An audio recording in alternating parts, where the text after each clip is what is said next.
Welcome back to You Don't Know Squat. Today we are going to be continuing the core training series. Keep in mind that the core isn't just the very front. It's the lateral flexion. It's the posterior section. And today we're going to be talking about the lateral flexion. Okay, the lateral flexion. We're going to do three of them. It's going to be the side plank, the dynamic side plank, and we are going to wrap it up with the a movement called the penguins. The first movement we're going to do is just a standard side plank. And again, it's going to be similar to what we discussed last week with our forearm plank, but now we're going to address it from the lateral section. And again, it's a static posture. What we're looking for, and again, this is a fundamental variation of it. We'll show you a couple options. Again, shoulder is directly over top of the elbow.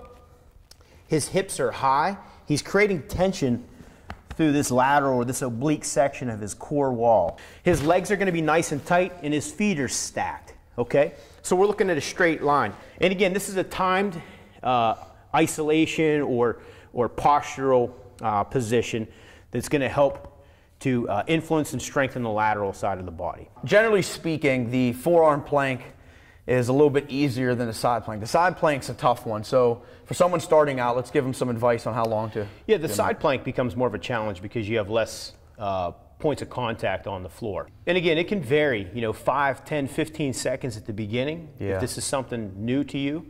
If it's... you can break it down. You can do 5-second hold, 10-second rest, right. 5-second hold, 10-second rest. The dynamic side plank is something you could add if you want to add some difficulty to just the plain old lateral side plank. Again, he's going to stack the heels. We're creating some tension. Shoulders over top of the elbow. And again, this is our starting point. So again, we've created that tension that we're looking for. And now instead of holding in a static position or just maintaining that posture, we're going to add a dynamic component to it. So we're adding some lateral flexion to it on both sides of the body. So while maintaining that straight line, Coach Rick's just simply going to drop the hip towards the floor and then drive the hip back towards the ceiling. So let's get into the penguins. It's the third and final movement we're going to show you for the lateral flexion portion of the core training series. We're going to almost put ourselves in a position where we look like we're going to do sit-ups. His feet remain flat. He's going to pull his heels towards his butt, and his back's going to lay nice and flat.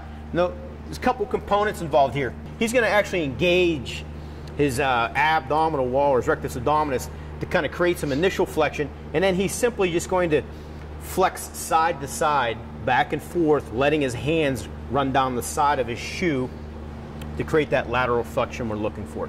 So again, degree of difficulty, we've added some tension in the initial flexion, and now we're adding in lateral flexion simultaneously. So again, it's a challenging movement, a nice slow pace. All right. Thank you for watching You Don't Know Squat. Make sure you tune in next week for our third and final phase of our core training series, and it is going to be on the posterior side.